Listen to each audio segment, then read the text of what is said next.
उत्तर भारत के पहाड़ी कस्बे में एक पुराना रेलवे स्टेशन था, पर्वतपुर जंक्शन।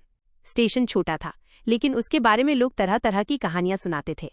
कहते थे कि रात के समय वहां एक रहस्यमयी डिब्बा अपने आप आकर पटरी पर खड़ा हो जाता है, बिना किसी इंजन, बिना किसी ट्रेन के। सुबह होते ही वो डिब्बा गायब हो जाता। राजीव, जो शहर से आया हुआ एक पत्रकार था, इन किस्सों को सुनकर बहुत उत्साहित हो गया। वो सच जानना चाहता था। गांव के बुजुर्ग उसे मना करते रहे, बेटा रात को स्टेशन मत जाना। कई लोग गए, लौटकर नहीं आए, लेकिन राजीव को तो यही रहस्य खोलना था। रात को 12 बजे वो चुपचाप स्टेशन पहुंच गया। चारों तरफ सन्नाटा था। लोहे की पटरियां ठंडी हवा में चमक रही थीं। अचानक उसे हल्की सीसीटी सुनाई दी, जैसे कोई पुरानी भाप इंजन की आवाज हो। लेकिन सामने तो कुछ भी नहीं था। कुछ ही पलों बाद पटरी पर एक अकेला डिब्बा प्रकट हो गया। लकड़ी का, टूटा फूटा, लेकिन खिड़कियों में हल्की रोशनी जल रही थी। राजीव की सांस अटक गई। उसने हिम्मत जुटाकर डिब्बे के दरवाजे की तरफ कदम बढ़ाए। जैसे ही दरवाजा खोला, भीतर ठंडी हवा का झोंका आया। अंदर पुराने जमाने की सीटें लगी थीं, दीवारों पर फीके पोस्टर चिपके थे और सबसे अजीब वहां बैठे लोग, सभी पुराने कपड़ों में, जैसे 1950 के दशक के यात्री हों। वे सब चुपचाप राजीव की ओर देखने लगे। राजीव ने कांपते हुए पूछा, आप लोग कौन हैं? कोई जवाब नहीं, बस सभी यात्रियों की आंखें एक साथ उसकी ओर उठीं। अचानक एक महिला खड़ी हुई, उसकी आंखों में नमी थी।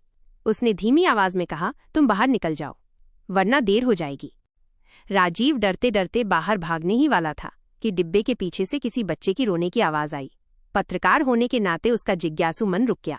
उसने सोचा, अगर यही सच है तो मुझे इसका सबूत चाहिए। वो अंदर बढ़ा और देखा, एक कोने में एक लकड़ी का संदूक रखा था। आवाज उसी से आ रही थी।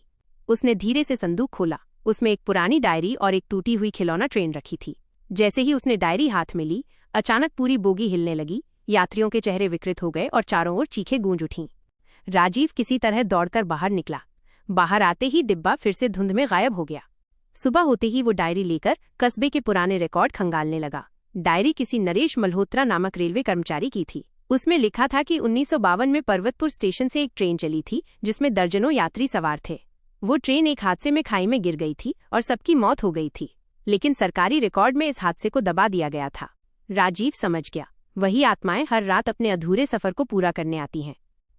उसकी रूह कांप उठी जब उसने डायरी के आखिरी पन्ने पर पढ़ा, अगर कोई ये डायरी पढ़ रहा है तो उसे पता होना चाहिए कि हम सब यहीं फंसे हुए हैं, जब तक कोई हमारी कहानी दुनिया को नहीं बताता।